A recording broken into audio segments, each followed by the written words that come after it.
Illeciti contabili, truffe ed usura, accuse pesanti a carico delle banche mosse da Confedercontribuenti Veneto in flash mob di protesta davanti al Tribunale di Padova in occasione del processo unico nel Veneto e tra i pochissimi in Italia contro 3 dipendenti di 2 istituti di credito, la Cassa di risparmio del Veneto e il Credito Cooperativo dei Colli Euganei. Quest'ultimo già condannato in sede civile con sentenza passata in giudicato per aver applicato un tasso di interessi che sfiora il 60%.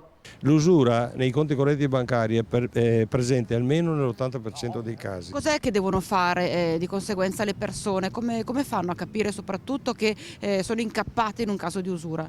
Devono fare analizzare il proprio rapporto, non c'è nessun altro sistema, perché le banche praticano l'usura attraverso le spese e le commissioni e gli oneri, non sugli interessi. Gli interessi rimangono all'interno del tasso soglia e noi faremo in modo che tutte le banche e tutti i bancari che si sono macchiati di questa cosa qui debbano rispondere, perché è un reato gravissimo, non è un illecito civile come tanti vorrebbero far passare, è un reato penale è il reato che può arrivare fino a 15 anni di reclusione. Certo è che lo scenario che si prospetta non è dei migliori. Alle ben note vicende del crack di Popolare di Vicenza e Veneto Banca si aggiungono pesanti casi di usura per altri istituti e a rimetterci sono sempre e solo i cittadini.